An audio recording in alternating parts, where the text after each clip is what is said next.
अस्सलाम वालेकुम बच्चे, कैसे हैं सब लोग? होप सो सब ठीक होंगे। आज हम 9th क्लास की physics according to new syllabus chapter 5 का टॉपिक देखेंगे, एनर्जी। कहते हैं हमारी रोजमर्रा जिंदगी में ना हम लोग एनर्जी का लफ्ज बड़ा आम सा इस्तेमाल करते हैं।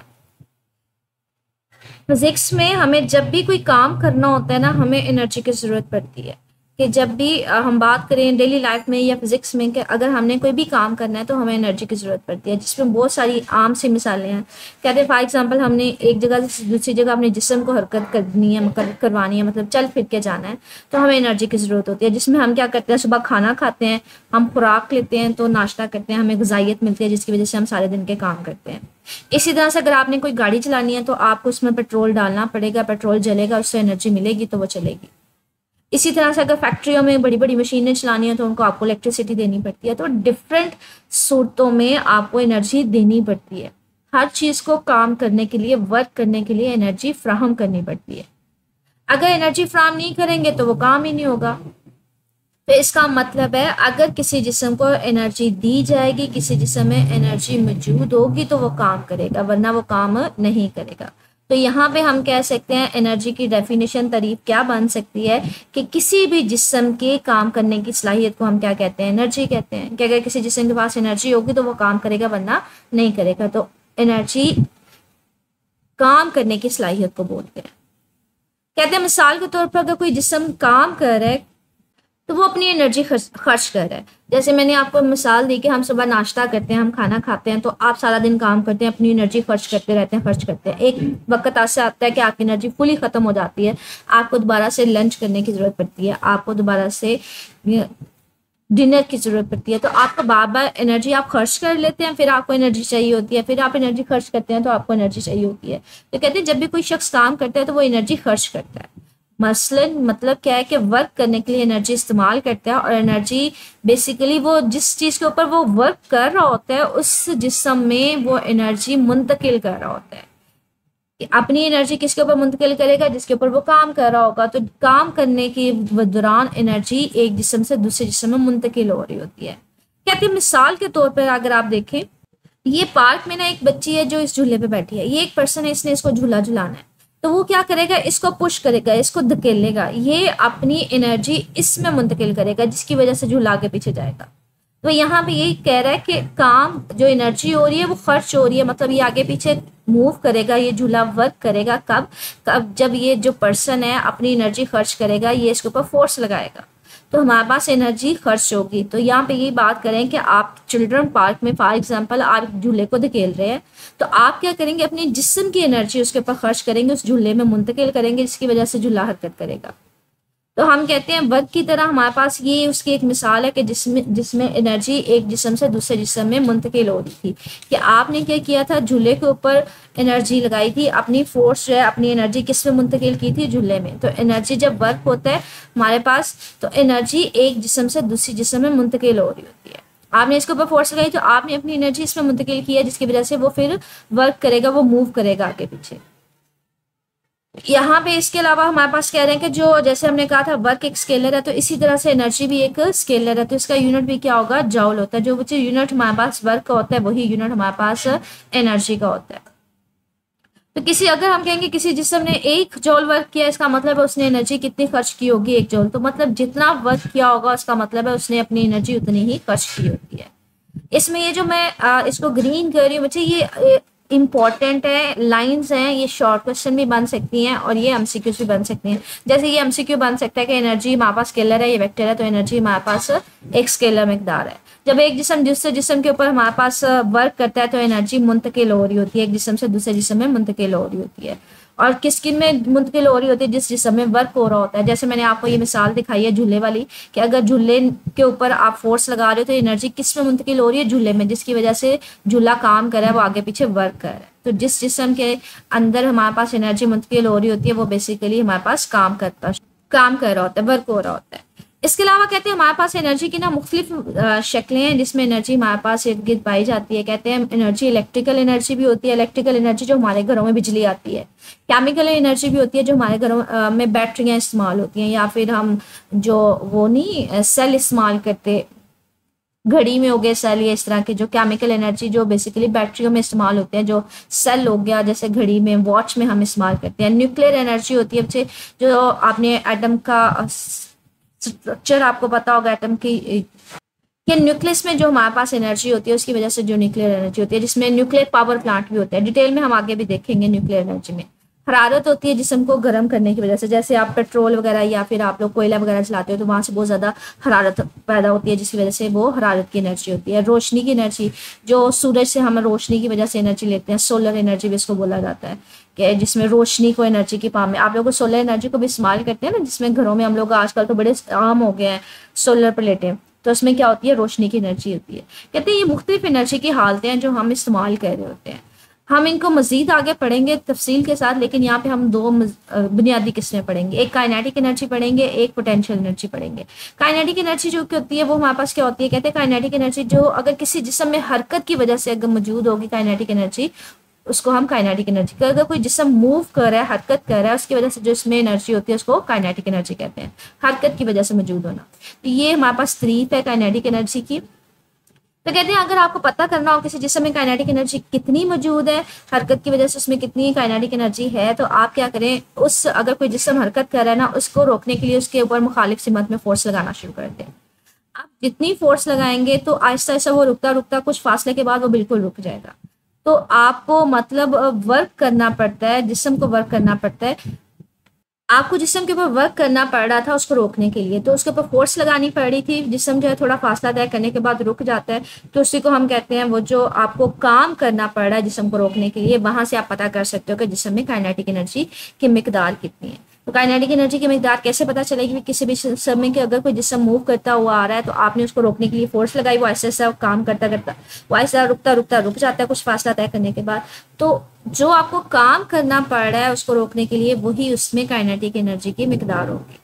मिसाल के तौर पर ये एक ऑब्जेक्ट है जो मूव करता हुआ ना नीचे आ रहा है, हरकत करता हुआ नीचे आ रहा है, मतलब इसके अंदर कोई ना कोई काइनेटिक एनर्जी है। अगर आपने ये नीचे गिरता हुआ आ रहा है, आपने इसको रोकना है, तो आपको क्या करना पड़ेगा, मुखालिफ सिमत में इसके ऊपर फोर्स लगानी पड़ेगी। आप इसके ऊपर मुखालिफ सिमत में फोर्स लगाओगे तो ये नीचे आता आता आहिस्ता आहिस्ता थोड़ी देर बाद ये रुक जाएगा। तो जितनी आप फोर्स लगाओगे और जितना ये फासला जहां तक आपको लगाने पड़ेगा, जितने फासले तक फोर्स लगानी पड़ेगी, वो हम उससे पता करेंगे इसमें काइनेटिक एनर्जी कितनी है। तो अगर कोई जिसम मूव करता हुआ आ रहा है तो आपको मुखालिफ सिमत में फोर्स लगानी पड़ती है।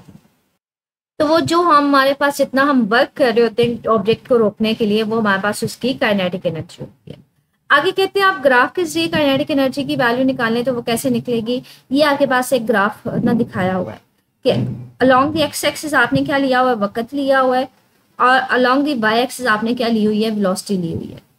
अब इस ग्राफ से आपने काइनेटिक एनर्जी निकालनी है। तो वो यहाँ पे यही बात कर रहा है कि फर्ज करें कि आपके पास एक जिस्म है जिसका मास m है, स्टार्ट में टाइम 0 है, जो मास है ना उसकी वेलोसिटी ये है, ठीक है। तो कहते हैं स्टार्ट में एक जिस्म है जिसकी वेलोसिटी v है, मतलब v से वो हरकत कर रहा है, टाइम गुजरने के साथ साथ ना उसकी वेलोसिटी कम होती जा रही है। आपके पास एक जिस्म था जिसकी वेलोसिटी थी कुछ, हमारे पास मतलब ये जिस्म हरकत करता हुआ आ रहा था, इसकी वेलोसिटी स्टार्ट में कुछ मैक्सिमम वेलोसिटी v थी, लेकिन जैसे ही हरकत करता हुआ आ रहा था आपने मुखालिफ सिमत में फोर्स लगाई तो ऐसा ऐसा रुकता रुकता रुक जाएगा। तो इस ग्राफ को यहाँ पे दिखा रहे हैं कि स्टार्ट में उसकी कुछ वेलोसिटी थी, लेकिन आप मुखालिफ सिमत में फोर्स लगाने की वजह से उसकी वेलोसिटी कम होती एक पॉइंट ऐसा आएगा, कुछ टाइम बाद वेलोसिटी उसकी 0 हो जाएगी, मतलब वो जिस्म रुक जाएगा। वो यहाँ पे ये कह रहे हैं कि मुखालिफ सिमत में फोर्स लगाने की वजह से आपके पास क्या होगा, कुछ फासला तय करने के बाद वो रुक जाएगा। अब आपने जो उसके ऊपर वर्क किया होगा उसको रोकने के लिए, वही उसमें काइनेटिक एनर्जी होगी। तो फोर्स और जो तय करदा फासला होगा उसका मल्टीप्लाई जो हासिल ज़रब होगा वो आपको उसकी काइनेटिक एनर्जी बता देगा। अब इस फार्मूले से हमने उसकी काइनेटिक एनर्जी की वैल्यू निकालनी है। मुझे फोर्स का फार्मूला F = ma हमने पढ़ा हुआ है, F = ma Newton second law होता है। S क्या है, हमारे पास तय करदा फासला है। तय करदा फासला हम कैसे निकालते हैं, इसको निकालते हैं औसत वेलोसिटी को आप मल्टीप्लाई कर देते हैं वक्त के साथ। औसत वेलोसिटी क्या होती है बच्चे, एवरेज जिसको बोलते हैं, ये इसको औसत बोलते हैं, मतलब पहले वाली वेलोसिटी प्लस बाद वाली वेलोसिटी डिवाइडेड बाय 2। मतलब आपके पास औसत वेलोसिटी कैसे ली जाती है, जो पहले वेलोसिटी होती है किसी इनिशियल वेलोसिटी के साथ, पहले वेलोसिटी के साथ मूव कर रहा था, आपने अपोजिट डायरेक्शन में, मतलब एक ऑब्जेक्ट आ रहा था आपके पास, इस तरह से मैंने आपको एक डायग्राम दिखाई है कि ये मेरे पास एक इस तरह की स्लोप है जिसमें आपके पास एक ऑब्जेक्ट गिरता हुआ नीचे आ रहा है। आपने इसको रोकने के लिए क्या किया है, आहिस्ता आहिस्ता इसके ऊपर ना ऑपोजिट डायरेक्शन में फोर्स लगाना शुरू किया है, मतलब मुखालिफ सिमत में फोर्स लगाना शुरू किया, जिसकी वजह से ये जिस्म आहिस्ता आहिस्ता रुकता रुकता स्लो होगा। तो कहते हैं स्टार्ट में वो पहले आ रहा था नीचे तो उसकी कुछ वेलोसिटी थी भी, लेकिन जैसे आप इसके ऊपर मुखालिफ सिमत में फोर्स लगाएंगे तो एक पॉइंट ऐसा आएगा वो रुकता रुकता के बिल्कुल रुक जाएगा। जहां पे वो रुक जाएगा उसकी वेलोसिटी 0 हो जाएगी। तो पहले वाली वेलोसिटी प्लस बाद वाली वेलोसिटी डिवाइडेड बाय 2, दो चीजों को ऐड कर रहे हैं ना तो उतने नंबर के साथ डिवाइड कर देते हैं। और वक्त उसी तरह से, मतलब उस वेलोसिटी को मल्टीप्लाई कर दिया किसके साथ, वक्त के साथ। अब ये 0 है तो 0 खत्म कर दें तो ये आ जाएगा v/2 मल्टीप्लाई बाय टी। तो बच्चे यहाँ पे ये 2 है, t नहीं है, क्या, v divided by 2 multiply by T. अब आपके पास तय करदा फासला की भी वैल्यू आ गई है, फोर्स की भी वैल्यू आ गई, तो फोर्स की जगह ma लिख दिया है, तय करदा फासले की जगह आपने vt डिवाइडेड बाय 2 लिख दिया है। अब 1/2, 2 को बिल्कुल बाहर ले जाइए, डिवाइड हो रहा है ना, तो 1/2 बाहर ले गए, ma मल्टीप्लाई बाय vt आ गया। अब इस फार्मूले में मुझे किसकी वैल्यू चाहिए, एक्सेलरेशन की। बच्चे हमारे पास कहते हैं ये ग्राफ बना हुआ है जिसमें हमने अलोंग द एक्स एक्सिस फकत लिया था, अलोंग द वाई एक्सिस हमने वेलोसिटी ली थी। तो ये वेलोसिटी टाइम ग्राफ है।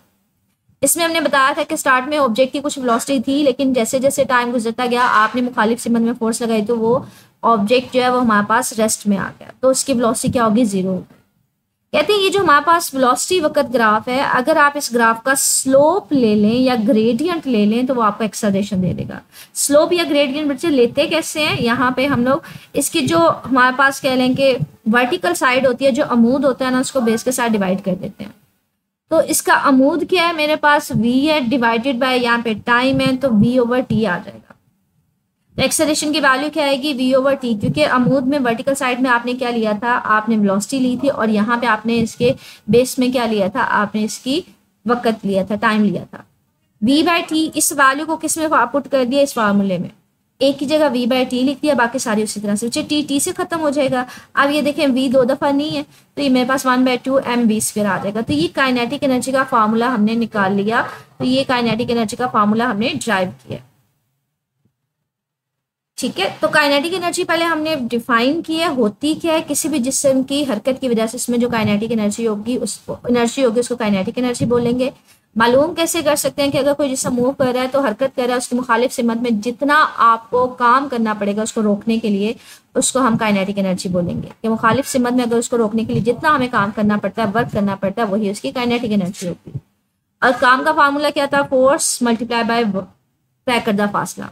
हमने फोर्स को हमने पढ़ा F=m में होता है, तय करदा फासला हमारे पास यहाँ पे हम उसको कैसे लेंगे, औसत स्पीड को हम लोग पढ़ते हैं ना, इक्वेशन हमने पढ़ी हुई है S=vt, स्पीड को जब टाइम से मल्टीप्लाई करते हैं। लेकिन यहाँ पे तो स्पीड चेंज हो रही है, पहले उसकी स्पीड थी लेकिन ऐसा रुकता रुकता वो बिल्कुल रुक गया था। यहाँ पे हम उसकी औसत स्पीड लेंगे, औसत वेलोसिटी लेंगे और उसको वक्त से मल्टीप्लाई कर देंगे। औसत वेलोसिटी कैसे लेते हैं, उसकी पहले वाली वेलोसिटी प्लस बाद वाली उसको 2 से डिवाइड कर देते हैं, 2 से। तो उसको सिंप्लीफाई किया, उसके बाद हमने इस ग्राफ से एक्सेलरेशन की स्लोप ले ली है, तो हमारे पास फार्मूला आ गया काइनेटिक एनर्जी का। इसी तरह से पोटेंशियल एनर्जी है, ये भी हमारे पास लॉन्ग क्वेश्चन है, इसको भी देख लेते हैं हमसे। कहते हैं हमारे पास अगर किसी जिस्म की हाइट की वजह से बेसिकली अगर किसी जिस्म में एनर्जी हो तो हम उसको पोटेंशियल एनर्जी कहते हैं, आसान अल्फाज में। लेकिन यहाँ पे देखते हैं पोटेंशियल एनर्जी सिंपल हमारे पास क्या है। कहते हैं किसी भी जिस्म पर हम अगर वर्क करते हैं तो हमने पढ़ा है कि उसकी काइनेटिक एनर्जी बढ़ जाती है। कहते हैं लेकिन सम टाइम बाज़ औक़ात ये होता है कि काइनेटिक एनर्जी नहीं बढ़ रही होती, बल्कि जब हम किसी जिस्म के ऊपर काम करते हैं तो वो उसमें स्टोर होना शुरू हो जाता है। वो वर्क करने की वजह से वो जो हम एनर्जी उसमें मुंतकिल कर रहे होते हैं वो मूव नहीं करता, बल्कि वो उसके अंदर स्टोर हो जाता है। तो जब वो उसमें स्टोर हो जाता है तो हम कहते हैं उस जिस्म की पोजीशन में या साख्त में तब्दीली आ जाती है। और अगर किसी जिस्म की पोजीशन या साख्त में तब्दीली आ जाए तो हम कहते हैं वो जो हमने वर्क किया होता है वो किस हालत में स्टोर हो जाता है, वो पोटेंशियल एनर्जी की फॉर्म में स्टोर हो जाता है। तो यहाँ पे इसी चीज़ को डिफाइन कर कि हमारे पास किसी जिस्म की पोजीशन या साख्त में तब्दीली की वजह से अगर वो वर्क कर रहा है तो उसको हम क्या नाम देंगे, पोटेंशियल एनर्जी का नाम देंगे। कि आपने साख्त उसकी चेंज कर दिया, हालत चेंज कर दिया या पोजीशन चेंज कर दी है, तो हम कहते हैं वो हमारे पास क्या है, पोटेंशियल एनर्जी। इसको मिसालों के जरिए आगे मजीद देखेंगे कैसे हमारे पास साख्त में तब्दीली आ रही है या पोजीशन में तब्दीली आने की वजह से पोटेंशियल एनर्जी हम उसको बोल रहे हैं। कहते हैं पोटेंशियल एनर्जी की ना मुख्तलिफ किस्में हैं। पोटेंशियल एनर्जी की बहुत सारी किस्में हैं। अगर हम बात करें कौन कौन सी हैं, कहते हैं सतह ज़मीन के लिहाज से किसी जिस्म की पोजीशन में तब्दीली करने काम करने की सलाहियत को हम लोग ग्रेविटेशन पोटेंशियल एनर्जी कहते हैं। कि मिसाल के तौर पर कि ज़मीन की सतह के लिहाज से अगर आपके पास कोई चीज़ ज़मीन पे पड़ी थी, आपने उसको वहां से उड़ा के किसी ऊंची जगह पे रख दिया है, किसी ऊंचाई पे रख दिया, उसकी क्या ज़मीन के लिहाज से पोजीशन में तब्दीली आ गई है, और इसकी वजह से अगर वो काम करने की सलाहियत पैदा हो रही है तो हम उसको कहते हैं ये हमारे पास क्या है, ग्रेविटेशनल पोटेंशियल एनर्जी है। इसकी मिसाल के तौर पर हम जो देते हैं, मिसाल के तौर पर ये एक बच्ची है जो ज़मीन से किसी मुख्तलिफ कह लें हाइट पे खड़ी। अब इसमें हमारे पास एक उसने बॉल पकड़ी हुई है। अब इसके ना ज़मीन से किसी हाइट के ऊपर की वजह से इसमें एनर्जी स्टोर हुई है, इसको हम कहते हैं पोटेंशियल एनर्जी। अब ये अगर इसको छोड़ देगी ना तो वो पोटेंशियल एनर्जी की वजह से ये काम करेगा, ये जो बॉल है वो नीचे आना शुरू हो जाएगी।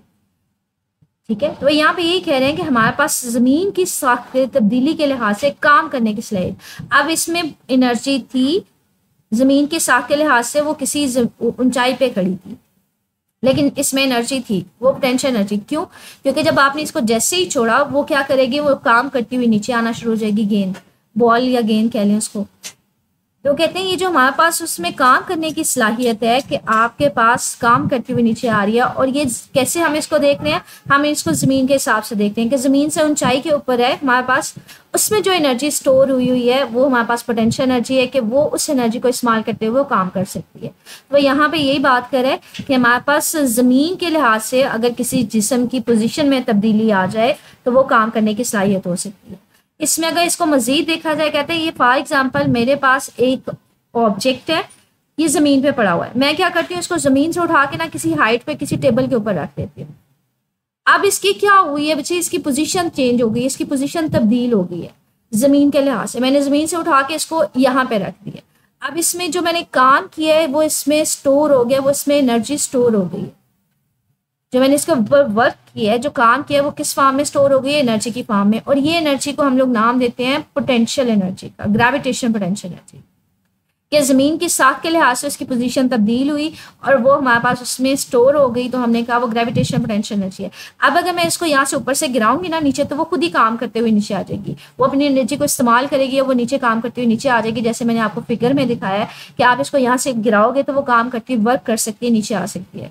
तो यहाँ पे यही है कि उसमें काम करने की सलाहियत पैदा हो जाती है।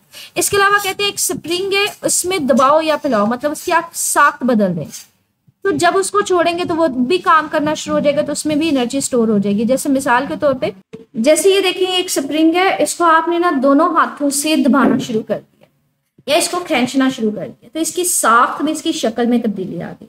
अब अगर आपने इसको दोनों साइडों से पकड़ के दबा दिया, जैसे आप इसको छोड़ोगे ना तो ये काम करेगा, ये दोबारा अपनी असली हालत में मूव करेगा, ये ऊपर होना शुरू हो जाएगा। तो यहाँ पे वो कह रहे हैं कि इस हालत में जब आप स्प्रिंग को दबाते हो या उसको खींच के बड़ा करते हो तो उसमें जो एनर्जी स्टोर होती है उसको क्या नाम देते हैं, इलास्टिक पोटेंशियल एनर्जी। ये एनर्जी के हम टाइप्स पढ़ रहे हैं, उसकी किस्में पढ़ रहे हैं। पहले हमने ग्रेविटेशनल पोटेंशियल एनर्जी देखी कि ज़मीन की से उठा के अगर किसी जिस्म को आप ऊपर रख देते हो, उसकी तब्दीली पोजीशन तब्दील कर देते हो, तो जिसमें एनर्जी स्टोर हो जाती है उसको हम नाम देंगे ग्रेविटेशन पोटेंशियल एनर्जी के। और इसी तरह से अगर आप स्प्रिंग को दबा देते हो या फिर उसको हम कह देते हैं कि हमने उसको कह लें बढ़ा दिया, उसकी लंबाई कर दी, उसको खींच के लंबा कर दिया, तो यहाँ पे जो एनर्जी होगी वो क्या होगी, इलास्टिक पोटेंशियल एनर्जी। इसी तरह से कहते हैं जो हमारे पास बैटरियां हम इस्तेमाल करते हैं, जो घरों में बैटरियां होती हैं, उनमें ना एक खास किस्म का केमिकल इस्तेमाल होता है। केमिकल के अंदर जो एनर्जी होती है वो केमिकल पोटेंशियल एनर्जी होती है। ये ना एक बैटरी का बच्चे फॉर्म है जिसमें आप एक खास किस्म का केमिकल या सोल्यूशन इस्तेमाल कर रहे होते हो जिसको इलेक्ट्रोलाइट बोलते हैं। ये बेसिकली इस सोल्यूशन की जो एनर्जी इसमें स्टोर हुई होती है, इसको हम लोग नाम क्या देंगे, इसको हम लोग केमिकल पोटेंशियल एनर्जी का नाम देंगे। ठीक है, जिसमें कुछ ना कुछ रिएक्शंस हो रहे होते हैं और जो एनर्जी है वो हमारे पास तब्दील हो रही होती है। तो ये देखिए आपको रिएक्शंस कुछ शो करवाए हुए हैं कि ये रिएक्शन हो रहा होता है, इसके अंदर ये पॉजिटिव नेगेटिव चार्जेस आपस में रिएक्ट करके कुछ ना कुछ बना रहे होते हैं। तो हम कहते हैं यहाँ पे जो एनर्जी होगी वो कौन सी होगी, वो केमिकल एनर्जी होगी। इसी तरह से फॉसल फ्यूल्स, जो आप लोग बच्चे वो कोयला वगैरह को, ईंधन वगैरह को जलाते हैं और जलाने की वजह से जो हरारत या एनर्जी प्रोड्यूस हो रही होती है वो थर्मल एनर्जी होती है। इसी तरह से कहते हैं जो न्यूक्लियस के सेंटर में, जो एटम के सेंटर में न्यूक्लियस होता है, आप लोगों को स्ट्रक्चर अगर पता हो एटम का, इसके सेंटर में ना न्यूक्लियस होता है और इसके बाहर इलेक्ट्रॉन्स घूम रहे होते हैं। तो कहते हैं ये जो न्यूक्लियस के अंदर एनर्जी मौजूद होती है इसको हम नाम क्या देते हैं, न्यूक्लियर एनर्जी। और ये कब होती है, जब एक बड़े एटम का न्यूक्लियस टूट कर छोटे एटम्स में तब्दील होते हैं ना, तो वहां पे एनर्जी खारिज होती है या बहुत सारी रेडिएशन एमिट होती हैं।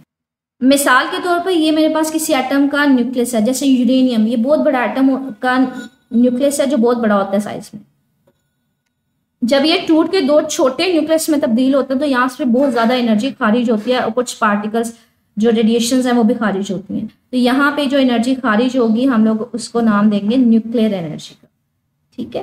तो ये हमारे पास एनर्जी के डिफरेंट किस्में हैं, जिसमें ग्रेविटेशनल पोटेंशियल एनर्जी है, इलास्टिक पोटेंशियल एनर्जी है, इलेक्ट्रिकल एनर्जी है, फोसिल फ्यूल्स की एनर्जी है, और दूसरी हमारे पास न्यूक्लियर एनर्जी है। ये मैंने आपको बता दिया कहाँ कहाँ पे होती हैं और किस हालत में होती है।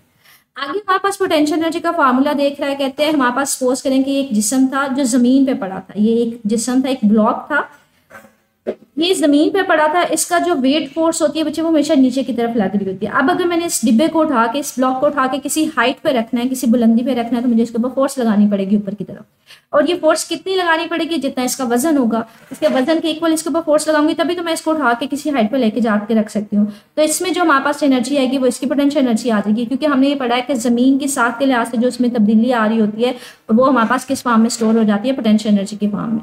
और अगर इसको यहाँ से गिरने दिया जाएगा तो वो वर्क खुद ब खुद कर देगा, उसमें वर्क करने की सलाहियत आ जाएगी। तो कहते हैं ब्लॉक ऊपर लेके जाने के लिए इसमें पोटेंशियल एनर्जी कितनी होगी, जितना आप उसके ऊपर वर्क करेंगे, ठीक है। तो वर्क का पोटेंशियल, अगर पोटेंशियल एनर्जी का फार्मूला देखें तो वो इसकी वेट के लिहाज के इक्वल आपको वर्क करना पड़ता है, ठीक है। मतलब अगर वेट उसका नीचे है तो आपको जितनी हाइट तक लेके जाना पड़ेगा उतनी फोर्स लगानी पड़ेगी, तो वेट के इक्वल फोर्स लगानी पड़ेगी, और कितनी हाइट तक लेके जाना पड़ेगा उतनी फोर्स लगानी पड़ेगी। अब वेट का फार्मूला क्या होता है, mg, तो ये फार्मूला आ जाएगा mgh। मतलब टोटल पोटेंशियल एनर्जी का फार्मूला क्या है, mgh। मतलब आपने फोर्स कितनी लगाई और कितने फासले तक लगाई, उन दोनों का हासिल ज़रब है। फोर्स आपने वेट फोर्स के इक्वल उसके वजन के बराबर लगाई है, और एज फासले तक लगाई है, तो वजन की फोर्स को एज के साथ मल्टीप्लाई कर दिया। तो पोटेंशियल एनर्जी का फार्मूला क्या आ गया, mgh।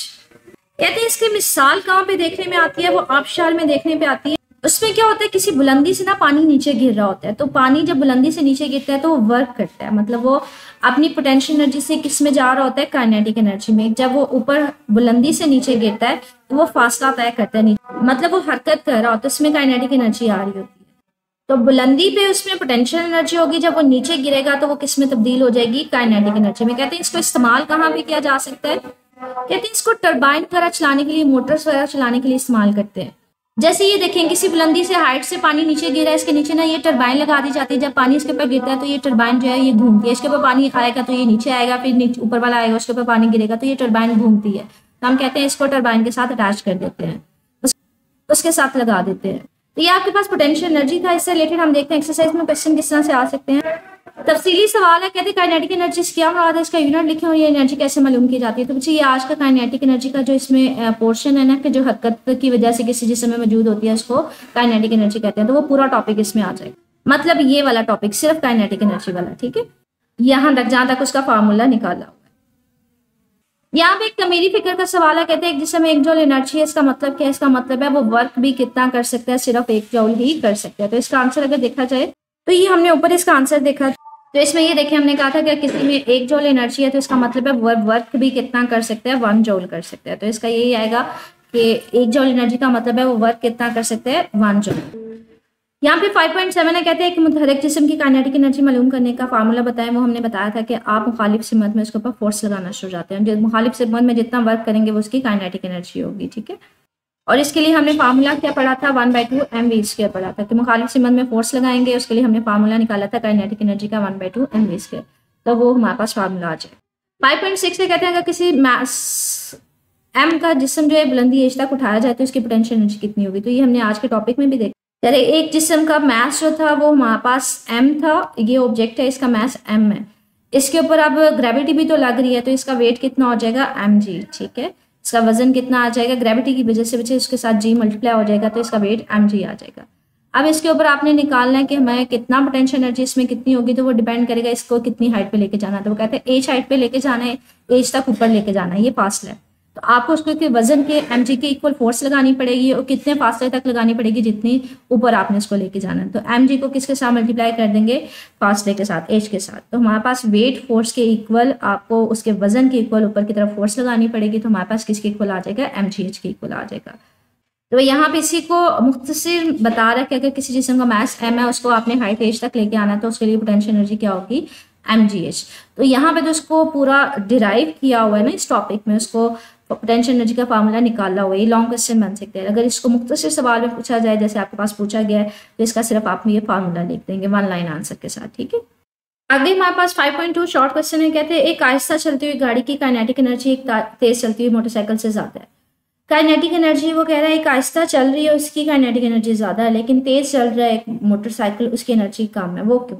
तो इसका आंसर देखते हैं। कहते हैं काइनेटिक एनर्जी का एक फार्मूला क्या होता है 1/2 mv²।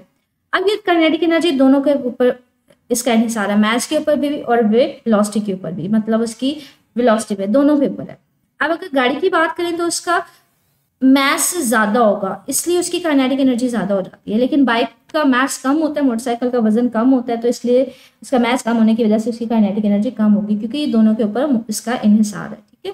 तो यहाँ पे यही कह रहा है कि इसका इन्हिसार मास और वेलोसिटी दोनों पे है। गाड़ी की काइनेटिक एनर्जी ज्यादा होती है क्योंकि गाड़ी का मास ज्यादा होता है, कार का मास ज्यादा होता है मोटरसाइकिल की निस्बत। तो ये आज के टॉपिक में मुझे एक्सरसाइज से रिलेटेड जितने हमारे पास शॉर्ट क्वेश्चन या लॉन्ग क्वेश्चन एक्सरसाइज में बन रहे थे वो देख के हमने, बाकी इस टॉपिक के अंदर से भी क्वेश्चन शॉर्ट और मुख्तसर और लॉन्ग क्वेश्चन बन रहे हैं। जैसे आपसे पूछा जा सकता है कि एनर्जी की तारीफ लिखें, तो ये इसके अंदर शॉर्ट क्वेश्चन बन सकता है। अगर कोई जिस्म किसी दूसरे शख्स पे एनर्जी मुंतकिल करता है वर्क के दरमियान तो एनर्जी मुंतकिल हो रही होती है। एनर्जी हमारे पास है क्या, ये स्केलर है। ये जो मैंने हाईलाइट किया ना, चाहिए इसको मैंने ग्रीन किया, ये इंपॉर्टेंट है, ये शॉर्ट क्वेश्चन या MCQ बन सकते हैं, ठीक है। ये तो ऑलरेडी हमारे पास एक्सरसाइज में था कि किसी के पास 1 जूल एनर्जी है तो इसका मतलब है वो कितना वर्क कर सकता है, 1 जूल काम कर सकता है। एनर्जी की कितनी 2 किस्में हमने पढ़ी हैं, काइनेटिक एनर्जी और पोटेंशियल एनर्जी। तो ये इसके हमारे पास शॉर्ट क्वेश्चन में बन सकता है कि एनर्जी की कौन सी शक्लें, बुनियादी इकसाम बताएं, ठीक है। तो ये 2 इकसाम होती है, काइनेटिक और पोटेंशियल एनर्जी। काइनेटिक एनर्जी हमने एक्सरसाइज में देखा, कंप्लीट लॉन्ग क्वेश्चन था। इसके अलावा इसमें से भी शॉर्ट बन सकता है, काइनेटिक एनर्जी की तारीफ बन सकती है। काइनेटिक एनर्जी को किस तरह से मालूम कर सकते हैं कि आप मुखालिफ सिमत में फोर्स लगाते हैं, वर्क कर रहे होते हैं, वो जो मुखालिफ सिमत में वर्क कर रहे होते हैं उसी को हम काइनेटिक एनर्जी से मालूम कर सकते हैं। ये लॉन्ग क्वेश्चन में हमने इसको डिराइव भी देख लिया, डेरिवेशन देख लिया।